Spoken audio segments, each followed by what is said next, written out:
सो जय श्री राम दोस्तों। अब हम करेंगे क्वेश्चन नंबर 15। क्वेश्चन नंबर 15 में क्या बोला है, show that the given sequence is convergent. तो ये हमारे पास कन्वर्जेंट प्रूव कराना है। तो देखो, कन्वर्जन प्रूव कराने के लिए सबसे पहला स्टेप हमेशा वही रहता है, मैं बार बार बोल रहा हूँ, स्टार्टिंग आपने वहीं से करनी है, इसकी जो डेफिनेशन होती है उससे। ठीक है, डेफिनेशन से नहीं हुआ फिर हमारे पास आता है सैंडविच थ्योरम, फिर आती है स्टेटमेंट, फिर आती है मोनोटोनिकली इंक्रीजिंग डिक्रीजिंग। ठीक है, तो सबसे पहले इसको स्टेटमेंट से देखना है। स्टेटमेंट से ये हमारे पास नहीं होगा क्योंकि हम एन को यहाँ पे डिफाइंड नहीं कर पाएंगे। ठीक है, ए एन माइनस एल कर देंगे, पर एल भी हमारे पास यहाँ पे लिमिट निकालनी पड़ेगी, फिर जाके फिर भी हम एन को डिफाइन नहीं कर पाएंगे यहाँ पे कि एन हमारे पास किससे बड़ा है। तो हमारे पास देखो, देखने से पता लग जाएगा ना आपको डेफिनेशन से हो रहा है कि नहीं हो रहा। तो यहाँ में पता लग गया कि डेफिनेशन से तो नहीं होगा। फिर हम आते हैं सैंडविच थ्योरम से। सैंडविच थ्योरम को अगर हम बात करें तो यहाँ पे अगर हम किसी तरह से इसकी अपर सीक्वेंस और लोअर सीक्वेंस बना पाए तब बात बन सकती है। ठीक है, तो आप इसको खुद करके देखो, क्या हम इसकी अपर सीक्वेंस बना पा रहे कि नहीं बना पा रहे, ये आपको होमवर्क है। ठीक है, क्योंकि अभी मैंने इसको खुद इतना नहीं देखा है कि इसमें बना सकते कि नहीं बना सकते, ये आपका काम है। ठीक है, तो अगर मेरे ख्याल से शायद नहीं कर सकते। फिर हमारे पास इसमें ज़ीरो और इन्फिनिटी वाली लिमिट भी नहीं दे रखी है कि हमारे को बोला हो कि ज़ीरो और ज़ीरो को कन्वर्ज करा या इन्फिनिटी को डाइवर्ज कर रहा है, जिससे हम वो जो दो स्टेटमेंट थी उनका यूज़ कर सके।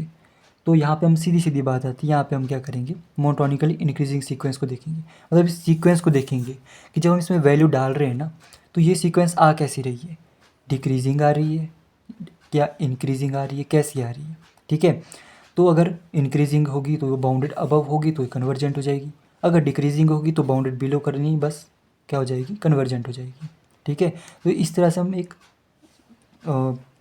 स्टेप बाय स्टेप हम देख रहे हैं किस तरह से हम क्वेश्चन को सॉल्व करें। ठीक है, ये ऐसा नहीं रट्टा मार रहा हूँ कि एक सीक्वेंस को, हाँ इस सीक्वेंस में ये चीज़ यूज़ होगी, इस सीक्वेंस में ये चीज़ यूज़ होगी, ऐसा नहीं है, स्टेप बाय स्टेप है। अगर ये नहीं हो रहा तो फिर ये यूज़ करते हैं। समझ रहे हो बात को। तो कैसे क्वेश्चन को देखना है एग्ज़ाम में, वो मैं आपको सिखा रहा हूँ। ठीक है, तो यहाँ पे हमारे पास देखा हमने ए एन हमारे पास ये है, अभी ए एन प्लस वन निकालना है। ठीक है, तो पहले इसको थोड़ा सा सॉल्व करके हमने इस तरह से लिख दिया कि वन बाय, इसको हम किस तरह से लिख सकते हैं, one by one minus one by two, plus इसको हम किस तरह से लिख सकते हैं, one by two minus one by three. इसकी वैल्यू यही आएगी। ठीक है, वन, क्योंकि इसका एलसीएम क्या आएगा, सिक्स आएगा ना, तो ये ऊपर जाके क्या हो जाएगी, वन बाय सिक्स हो जाएगी। तो इसको हम इस तरह से लिख सकते हैं, इसको इस तरह से लिख सकते हैं। क्यों ऐसा क्यों लिखा, तब हमारे पास प्लस माइनस आ जाएगा ना, ये हमारे पास कट जाएगा, वन बाय टू से ये वाला कट जाएगा, माइनस वन बाय थ्री से ये कट जाएगा। इस तरह से हमारे पास सारी वैल्यू कट जाएगी, एक ये बचेगी और एक लास्ट की वैल्यू बचेगी, इस तरह से।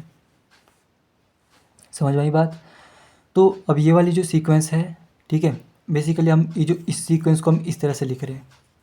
ठीक है, तो देखो ये वाली सीक्वेंस तो देखने से पता लग गई कि हमारे पास वन से छोटी होगी हमेशा ही।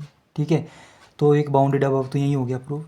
बाकी हमें इसको देखना है मोनोटोनिकल इंक्रीजिंग है डिक्रीजिंग है क्या है। ठीक है, तो हमने इसकी अगली वाली टर्म देख ली, ए एन प्लस वन। तो हम जहाँ जहाँ एन है उसकी जगह क्या रखना, एन प्लस वन रखना, तो यही क्या हो जाएगा, एन प्लस टू। इन दोनों को जब माइनस करेंगे तो हमारे पास एक वैल्यू आई जो कि ज़ीरो से बड़ी है। मतलब क्या है, ये क्या है, मोनोटोनिकली इंक्रीजिंग सीक्वेंस है। तो मोनोटोनिकली इंक्रीजिंग सीक्वेंस, और में हमें यही पता लग गया कि ये क्या है, बाउंडेड अबव भी है बाय वन, तो ये क्या हो जाएगी, कन्वर्जेंट हो जाएगी, हेंस प्रूव्ड। ठीक है।